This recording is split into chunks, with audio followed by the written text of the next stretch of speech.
오늘 말씀은 고난을 인내해야 할 이유에 대해서 말씀합니다. 고난은 힘들고 어려운 겁니다. 좋아하는 사람은 아무도 없습니다. 누가 세상에 고난을 좋아하겠습니까? 그러나 신앙생활하면서 고난이 오게 되는데 그 고난은 인내해야 된다. 참고 견뎌야 된다 하는 겁니다. 근데 이거 인내하지 못해가지고 신앙을 버리기도 하고 믿음을 잃어버리기도 하고 복받을 기회를 놓치고 은혜 받을 기회를 놓치고 그러는 경우가 있죠. 그래서 우리는 고난을 인내해야 되는데 그 이유에 대해서 말씀하고 있는 내용들입니다. 그럼 4절 봅니다. 너희가 죄와 싸우되 아직 피 흘리기까지 대항하지 아니하고. 이 말씀을 보면은 죄와 싸우는데 우리 이겨야 되거든요. 분명히 지면은 이긴 자의 종이 된다라고 성경은 우리들에게 가르쳐주고 있습니다. 그럼 죄와 싸워서 죄에게 져버리면은 죄의 종이 되는 겁니까? 안 되는 겁니까? 죄의 종이 되는 거죠. 그런데 이걸 간과해버리면 안 된다고 우리에게 경고하고 있습니다. 그 죄와 싸워서 죄에게 져버리면은 죄의 종이 되고 또 더 쉽게 이야기하면은 마귀 사탄 귀신과 싸워서 져버리면 귀신의 종이 되는 겁니다. 그런데 우리가 신앙생활하면서 깨어 있어라, 조심하라, 근신하라, 정신 차려라 그 말씀들이 왜 우리들에게 하고 있는지를 오늘 이 말씀 보면은 우리가 깨달을 수가 있지 않습니까? 그래서 죄와 싸워야 됩니다. 이 죄에는 낙이 있어요. 즐거움이 있다는 거죠. 죄 지으면 즐거움이 있기 때문에 한번 빠지기 시작하면 나올 수가 참 쉽지 않죠. 한번 발을 담가 놓으면 빠져나오기가 쉽지 않습니다. 왜 그런가 하면 죄 짓는 것과 마귀의 역사는 동일하거든요. 그래서 이 마귀가 그냥 두지를 않아요. 계속 물고 늘어져 가지고 마귀에게도 사명이 있거든요. 마귀의 사명은 뭡니까? 예수 믿는 사람 예수 못 믿게 하고 지옥으로 끌고 가는 게 사명이거든요. 그 마귀도 분명한 사명이 있다는 거죠. 그래서 신앙생활 못하게 하고 지옥으로 끌고 가는 게 마귀 직업이고 사명입니다. 그래서 우린 죄와 마귀와 싸워서 이겨야 된다. 창세기 4장에 보니까 죄가 너 문 앞에 엎드렸다는 것은 그 죄가 무슨 엎드려요. 의인화시켜 놓은 것은 죄와 마귀는 동일시하기 때문에 네 마귀가 네 마음 문 앞에 엎드려 있는데 너는 죄를 다스려라 라고 분명히 말씀하고 있는 내용이죠. 그래서 우리는 죄와 싸우되 피 흘리기까지 싸운다. 이 말씀은 오늘 그리스도의 고난, 우리를 위하여 십자가에 살찌져 피 흘려 돌아가신 예수 그리스도의 고난과 수신자, 이때 당시에 편지를 받는 히브리서를 받는 사람들, 또한 오늘날 예수 믿는 우리들을 가리키죠. 고난과 대조해서 여기서 말씀하고 있습니다. 예수님이 어떤 고난을 당했는지, 지금 우리가 어떤 고난을 당해야 되는지를 대조해서 말씀하시면서 아직까지 피 흘리기까지 대항하지 않는다는 것을 순교하기까지 이르라는 거죠. 히브리서를 받아보는 모든 수신자, 편지를 읽는 자들은 죄와 싸우되 피 흘리기까지는 하는 순교하기까지 죄와 싸워서 이겨야 된다는 거죠. 그래서 오늘 우리는 절대 죄와 타협하거나 양보하거나 그래서는 안 되고 싸워서 이겨야 된다. 승리해야 된다. 이건 로마서 6장에 보면 상세하게 나와 있죠. 내가 만약에 이 몸을 의의 병기로 사용해야지 불의의 병기로 사용하지 말라. 그런 내용도 나와 있고 우리는 필히 우리 몸을 의의 병기로 사용해야 돼요. 주님이 원하시는 대로 사용해야 되고 죄와 싸워서 이겨야 되는데 순교하기까지 싸워서 이겨라 라고 말씀합니다. 그래서 대항하라는 거죠. 죄와 타협하지 말고 죄와 싸워서 이겨라. 대항하라. 언제까지? 피 흘리기까지, 순교하기까지. 5절입니다. 또 아들들에게 권하는 같이 너희에게 권면하신 말씀도 잊었도다. 하나님께서 아들들에게 자녀들에게 권면하는 것처럼 말씀하시는데 그걸 잊어버렸다는 거죠. 우리 하나님 말씀 잊어버리면 안 되죠. 이스라엘 백성들이 광야 생활에서 죄 짓게 된 동기 중에 원인 중에 하나가 망각입니다. 잊어버린 가나안 땅을 잊어버리고 하나님께서 베풀어 주신 은혜를 잊어버리고 하신 말씀을 잊어버렸다는 그 뜻이죠. 권면하신 말씀을 잊었도다. 그럼 뭘 권면했는가? 잠언 3장 11절에서 12절의 말씀을 인용인데 내 아들아 주의 징계하심을 경히 여기지 말라. 우리 주님이 우리를 징계하는 것을 가볍게 생각하지 말라는 거죠. 여기에 징계한다는 것은 꾸짖는다, 교정한다, 교육한다, 양육한다, 징벌한다는 거죠. 뭐 쉽게 말하면 회초리로 때린다는 말도 동일합니다. 징계한다는 거죠. 왜요? 교육시키기 위해서, 바르게 양육시키기 위해서 하나님께서 징계하신다 하는 거죠. 너희가 참으면 아니 내 아들아 주의 징계하심을 가볍게 여기지 말라 하는 거죠. 어떤 분들은 신약 시대 때는 은혜의 시대가 그냥 둔대요. 아무리 성경 봐도 그건 아닌 것 같아요. 은혜의 시대에서 그냥 둔다라는 그런 얘기를 들은 적도 있고 또 그렇게 하시는 분들도 있어요. 그러면은 사도행전 5장에 나오는 아나니아와 삽비라는 은혜의 시대라서 그냥 뒀습니까? 족속에서 죽어버린 거예요. 맞죠? 아나니아와 삽비라는 바로 하나님 속이고 성령 속이다가 죽었어요. 그래서 주의 징계하심을 경히 가볍게 여기지 말며 그에게 우리 주님께 꾸지람을 받을 때 낙심하지 말라. 우리 여기서 짚고 넘어가야 됩니다. 하나님께서 징계하시고 꾸지람을 하시는데 어떻게 하십니까? 하나님이 십벽 꿈에 나타나셔서 꾸지람 하십니까? 말씀을 통해서 꾸지람 하시는 줄 아시기 바랍니다.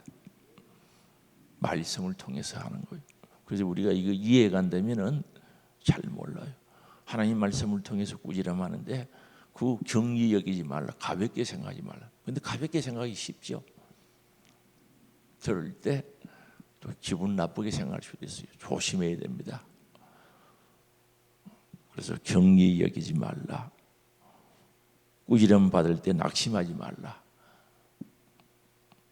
꾸지람 받을 때요 회개하면은 가장 회복이 빠르고 오히려 그걸 통해서 믿음이 성숙될 기회가 되는데 낙심하지 말라 이 단어를 우리는 눈여겨볼 수밖에 없는데 이 말은 실망하지 말라, 좌절하지 말라, 섭섭하게 생각하지 말라, 삐치지 말라 그 말이 이 말씀 속에 다 들어가 있는 거죠. 징계받고 교육받을 때 꾸지람 들을 때 섭섭하다 그럴 수가 있나? 사람은 그럴 수도 있지. 어떻게 우리가 어떻게 성경대로 사느냐? 이게 그럼 교육이 안 되는 거예요. 내 형편 다 아는가? 우리 형편이 얼마나 그런데 이해는 하시는가? 이런 생각을 하게 되면은 꾸지람 들을 때 전혀 은혜가 안 됩니다. 낙심하게 되지. 시험 들고. 그래서 그렇게 하지 말라는 거죠. 그래서 6절입니다. 주께서 그 사랑하신 자를 징계하신다는 거죠. 사랑하기 때문에 징계한다는 거죠. 제가 자주 말씀드립니다마는 시각장애인이 앞으로 걸어가요. 앞에 낭떠러지가 30m예요. 30m, 50m예요. 30m, 50m예요. 가지 말라고 하니까 자유를 왜 박탈하는가? 놔두라는 거죠. 그런데 사랑하면 그냥 놔둬야 돼요. 못 가게 말려야 돼요. 아이고 떨어지면 떨어지고 뭐 인권을 왜 무시합니까? 덤벼요. 그냥 둬야 됩니까? 붙잡아야 돼요. 붙잡는 게 사랑입니까? 그냥 버려두는 게 사랑입니까? 지옥을 향해서 막 달려가고 있어요. 그거 못 가게 말려야 돼요. 그냥 버려둬야 돼요. 근데 여기서 이제 뭘 잘못 생각하는가 하면은 이래서가 뭐 내가 지옥 가겠네. 예수 믿는데 그건 아니죠. 아나니아와 삽비라 보세요. 설마 뭐 이거 좀 감췄다고 해서 뭐 괜찮겠지 그렇게 생각했죠. 성경은 분명히 도둑질하면 지옥 간다 했는데 오늘 우리 마음속으로도 신약 시대 때는 죄 지음 회개해야 되는데 그래서 여기에 사랑하는 자를 징계하지 사랑하지 않으면 징계할 수가 없어요. 여러분 모르는 사람들은 무슨 간섭합니까? 옆집, 뒷집, 옆집 얘 다른 사람 뭐 어떻게 사든지 무슨 별 간섭, 관심 없죠. 그런 집 자녀들은 관심 없어요. 자기 집 자녀 가지고 억길로 가면 속상해하고 기도도 하고 마음 아파하죠. 근데 다른 집 사람 자녀들이 그러면은 무슨 예가 달아요. 마음 아파할 수 있지만은 자녀만큼 예달하지 않는다 말입니다. 그래서 사랑하는 신자를 징계하시고 그가 받아들이시는 아들마다 채찍질한다. 여기서 중요한 것은 징계할 때 받아들이시는 아들에게 채찍질하는 거죠. 그걸 받아들일 자격이 또는 받아들일 능력이 없으면은 징계해봐야 아무런 의미가 없는 거예요.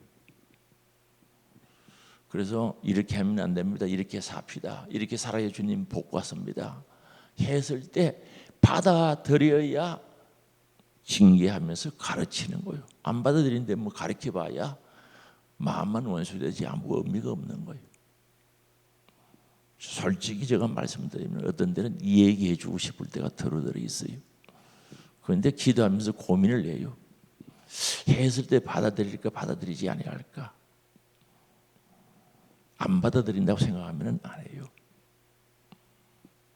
그리고 무슨 이야기를 하다 보면 온갖 이야기를 다 하는데 다 알아들어요. 알아듣고 어떤 데는 바로 가르쳐주고 싶기도 하고 바로 잡아주고 싶어도 그냥 버려둘 때가 많아요. 이렇게 해서 이건 아니다라고 바로 잡아주고 싶은데 그냥 지나가 버려요. 시험 들어서 정말 교회 안 다닐 정도 되면은 한번 투기를 하는 거죠. 바로 잡아줘 보고 받아들이면 오케이, 받아들이지 않으면 할 수 없고, 그러나 대체로 안 할 때가 많아요. 왜 그렇습니까? 그 이야기하면 또 오해해 버리거든요. 믿고 받아들이면 거기서 딱 끝나는데 오해를 하는 거죠. 그래서 여기 받아들인다는 말은 굉장히 중요한 거죠. 무슨 이야기하면 금방 알아듣죠. 뭐 때문에 이야기하는지. 말을 배배 돌려 해도 무슨 뜻인지 금방 알아들어요. 물론 못 알아듣는 것이 있겠지만은 뭐 못 알아듣는 건 거의 없어요. 거의 알아듣고 상황을 파악이 돼요. 그런데 받아들일 준비가 되지 않으면 더 안 하는 거죠. 그냥 지나가. 어떤 데는 제가 오해받아도 지나가는 거예요. 오해받고 욕 들어먹어도 그냥 지나가 버려요.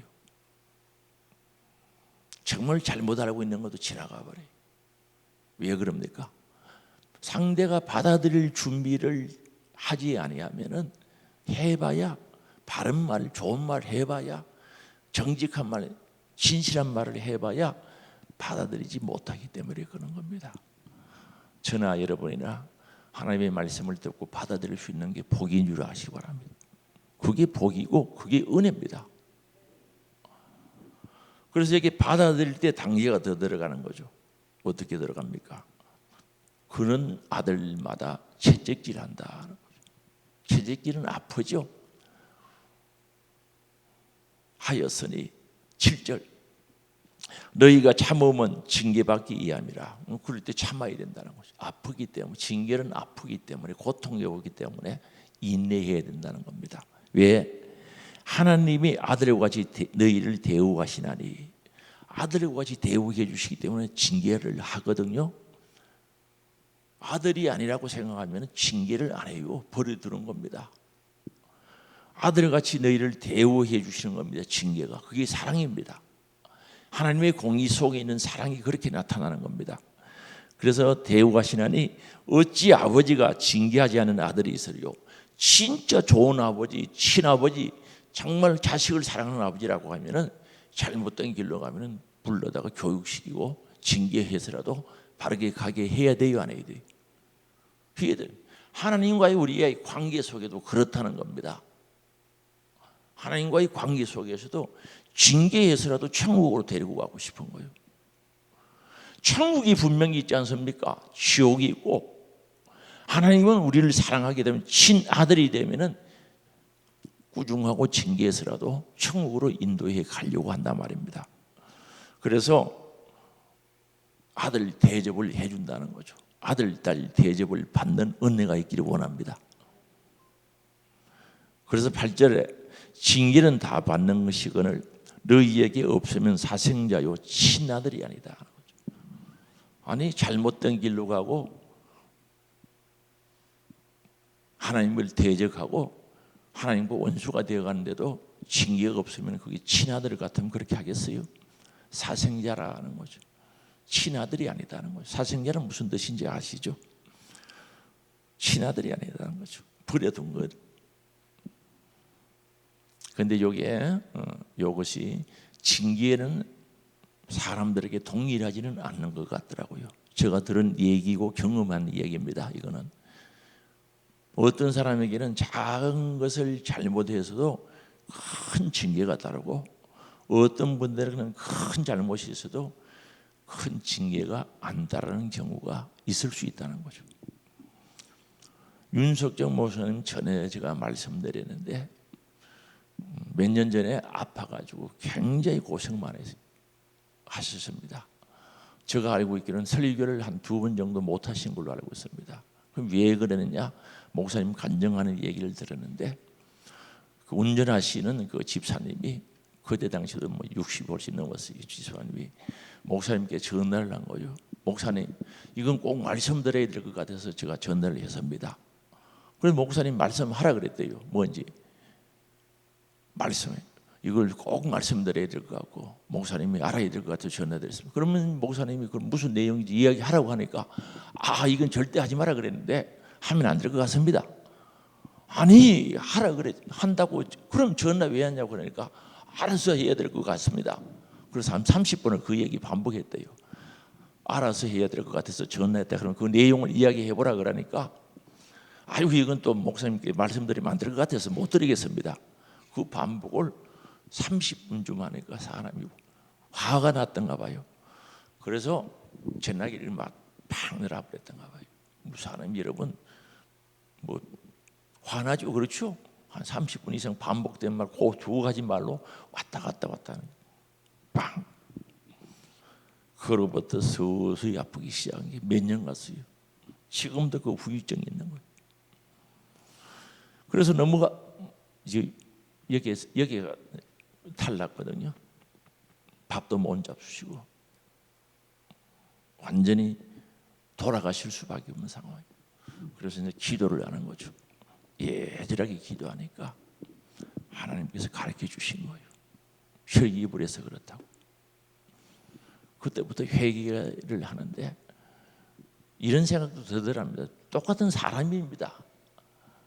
아니 다른 사람은 하나님께 덤벼도 괜찮은데 나는 이거 한번 빵 했다고 왜 이렇게 고통스럽냐는 거죠. 너무 고통스러우니까. 그런 생각을 가지시다가 이 성경을 읽은 거예요. 오늘 본문을 읽은 거죠. 너무너무 감사하다는 거죠. 혈기 한번 부리는데 죽도록 고통스럽도록 징계를 해주신 하나님의 사랑이 얼마나 큰지 그렇게 감사하다는 거죠. 그 후유증이 아직도 있어요. 얼마나 고통스러워요. 왜 그렇게 해주셨습니까? 하나님을 그만큼 사랑하니까 하나님의 아들로 대우해 주니까 그렇게 하셨는 거죠.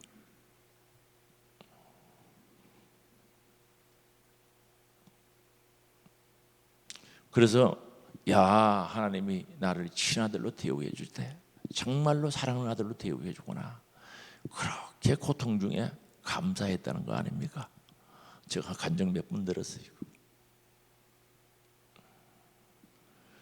8절입니다. 징계는 다 받는 것이거늘 너희에게 없으면 사생자요 친아들이 아니라는 거죠.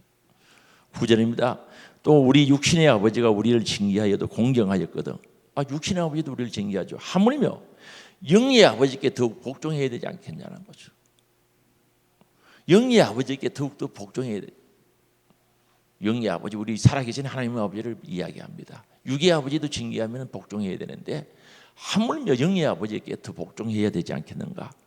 그러면서 살려고 하지 않아야 되겠는가? 그렇습니다. 이게 믿음인 줄 아시기 바랍니다. 믿음이 있는 것만큼 주님이 징계할 때, 꾸중할 때 받아들이는 겁니다. 믿음이 없으면 받아들이지를 못해요. 믿음의 정도에 따라서 받아들이는 게 달라지는 겁니다. 다시 이야기합니다. 징계할 때 하나님 꿈에 나타나서 내가 하나님이다, 그렇게 징계하실 수도 있지만은 말씀을 통해서 징계하시는 줄 깨닫기를 주의 이름으로 축원합니다. 그래서 하나님이 교회를 주신 줄 아시기 바랍니다. 10절입니다. 그들은 잠시 자기 뜻대로 우리를 징계하였거니와, 아버지는, 육신의 아버지는 잠시 자기 생각대로 징계하였는데 오직 하나님은 우리의 유익을 위하여, 영원한 유익, 천국의 유익을 위하여 그의 거룩하심에 참여하게 하시느니라. 우리를 하나님이 거룩하시기에 정말 죄에서 벗어나서 우리도 거룩하게 되어 하나님의 영광에 참여하도록 했다는 거죠. 그러면 우리 육신의 아버지가 징계하는 것과 영의 아버지신 하나님이 징계하는 것은 질적으로, 양적으로 차이가 나요, 안 나요? 차이가 나죠? 엄청난 차이가 나요. 그럼 이건 누가 받아들일 수 있는가? 믿음 있는 자가 받아들일 수 있는 거죠. 믿음이 없는 자는 받아들일 수가 없죠. 11절, 무릇 징계가 당시에는 즐거워 보이지 않고 슬퍼 보이라. 후에는 그로 말미암아 연단받은 자들은 의와 평강의 열매를 맺는다는 거죠. 당시에는 안 좋아요. 고통스러워요. 힘들어요. 그러나 결국 그 고난을, 징계를 통해서 올바름, 올을 어쩌죠? 올바름으로 만들어지고, 올바를 때 우리가 평강이 옵니다. 하나님 말씀 지키고 순종할 때 마음이 편안하지 불순종할 때 편안합니까? 죄 지었을 때 우리 마음이 평강이 있습니까? 없죠. 예를 들어서 도둑질 하지 말라 앞에서 설교를 해요. 성경에 있는 걸 읽고 말씀드려요. 도둑질 하지 않으면 그 말씀이 아주 평강합니다. 도둑질 했으면 불안하죠. 듣기 싫고. 그래서 하나님은 의와 평강의 열매를 우리에게 주신다는 겁니다. 그리고 12절입니다. 그러므로 이제 의와 평강의 열매를 위해서 피곤한 손과 연약한 무릎을 일으켜 세우라는 거죠. 이게 불구가 된 손이죠. 영적인 불구가 된 손을 가리킵니다. 피곤한 손과 좌절에 빠진 자라 담대하게 일어나는 거죠. 영적인 이야기입니다. 피곤한 손, 손이 있어도 충성도 못해요. 주의 일 하지 못해요. 피곤한 손, 연약한 무릎, 일어나서 걸어야 되는데 충성해야 되는데 못하는 거죠. 좌절에 빠진 자가 뭘 주의 일을 할 수 있겠어요? 담대하게 일어나는 거죠. 이런 은혜가 있기를 원합니다. 그래서 오늘 우리는 주님이 때로는 꾸중하고 채찍질 하더라도, 징계하시더라도 평강과 의의 열매, 의와 평강의 열매를 위해서 피곤한 손과 연약한 무릎을 이루 세워서 담대하게 순종하는 우리들이 될 수 있기를 바랍니다. 그래서 13절입니다. 너희 발을 위하여 고든 길을 만들어라. 내가 가는 길을 위해서 고든 길을 만들어라. 시련을 통해 도달하는 신앙의 궁극적인 목표시하죠. 그래서 우리는 내가 믿음의 길을, 발을 내딛는 그곳을 위하여 바른 길을 만들어야 되는 거죠. 스스로요 고난의 길 만드는 분도 있고, 좌우로는 지그자그라 그러죠. 좌우로 막 그런 길을 자기가 만들어 놓고는 주님 왜 이런 고난 주십니까? 감당 못하게. 아니, 주님이 언제 그런 길 줬어요? 자기가 만들었지. 오늘 우리 신앙의 길, 복받는 길, 은혜 받는 길은 자기가 만들어가는 줄 아시기 바랍니다. 자기가 그 일 만드는 거예요. 신앙생활에도 복받고 은혜 받을 길은 자기가 만들어가고, 어떤 사람은 고난의 길을 스스로 만들어가는 겁니다. 그래서 너희 발을 위하여 고든 길을 만들어 저는 다리로 하여금, 무슨 뜻인지 바로 그걸 숙자가 않습니까? 똑바로 가고 싶어요. 그게 아이들이 아니고 복음송화에 나오죠. 똑바로 가고 싶어요. 복음송화였어요. 진짜 우리는 똑바로 가요. 저는 다리로 하여금 어그러지지 않고 고침받게 합니다. 그래요? 저나 여러분, 우리 모두가 고침받아야 되는 줄 아시기 바랍니다. 잘못된 거 고침받아야 되는 줄 아시기 바랍니다. 어그러진 가는 것, 정직한 바른 길로 가야 되는 줄 아시기 바랍니다. 고침받아야 돼요. 괜찮더라? 아닙니다. 정말 하나님이 사랑하는 자녀는 그 양 안 두시는 거예요. 어떻게 해서라도 바른 길을 가고자 끌고 가는 거예요. 이 말은 징계하시고 교육하시고 해서 바르게 가게 하는 거죠. 그게 받아들이는 자가 돼야 정말로 우리 주님이 또 더 깊은 단계까지 인도해 가신 줄 아시기 바랍니다. 받아들이지 않고 시험 들고 나자빠져 버리는데 뭐합니까? 다음 단계는 못하는 거죠. 그래서 맨날 얕은가 물이 얕은데 거기에 발목이 잠기는 데서 거기서 만족하고 사는 거죠. 무릎, 허리 헤엄칠 수 있는 은혜의 바다에 들어갈 수 없는 거죠. 그래서 그 맛밖에 모르는 거죠. 수박요, 그 하루 타가서 맛보는 사람은 깊은 맛에는 못 봐요. 그래서 그런 사람들이 뭐라고 그럽니까? 수박 그놈이랑 같다. 맨날 그것만 삭삭 핥아 보니까 무슨 맛을 알겠어요? 속에 푹 들어가 봐야 당도가 어떤지 맛을 아는데 신앙생활도 마찬가지입니다. 그래서 수박 그다고 그 수준에 머물러 있는 사람 말을 안 들어요. 그러나 그거는 똑같다. 저녁 예배나 오전 예배나 그놈이 그거지 말 안 들어요. 그게 그거지. 어떻게 그게 그겁니까? 잘 들어보세요. 깊이가 차이가 나요. 오전 1, 2부 예배하고 저녁 예배하고 한번 봐요. 금요 기도하고 한번 보라니까. 차이가 있지. 고침받기를 원합니다. 이게 희망입니다. 우리가 어떤 질병이 일어났을 때 고칠 수 있다고 하면 희망이 있지 않습니까? 오늘 우리 어떤 것들도 우리 주님 은혜 안에 내가 받아들이기만 하면 수용하기만 하면 다 고침받는 줄 믿을 수 있기 바랍니다. 이게 희망이에요. 소망이에요. 설교를 제가 하지만은 소망 없으면 저는 못해요. 하나님의 은혜는 크기 때문에 얼마든지 고치고 얼마든지 치료하고 얼마든지 회복하고 얼마든지 복을 받게 하고 얼마든지 천국 가게 할 수 있는 말씀이 복음 속에 있기 때문에 희망이에요. 근데 설교를 잘못 알아들으면 안 되죠. 언제나 설교는 희망입니다. 소망입니다. 고칠 수 있기 때문에 회복할 수 있기 때문에. 근데 잘못 받아들이는 사람은 절망이죠. 오늘 두 가지 받아들인다, 고침받는다. 뭘로 열매 맺는가? 의와 평강의 열매가 맺어진다는 거죠. 할렐루야. 이 역사가 오늘 새벽에 일어나기를 주의 이름으로 축원합니다. 기도합니다. 하나님, 의의 평강의 열매 맺게 되기를 원합니다. 받아들이고 고침받는 저들 되게 하옵소서.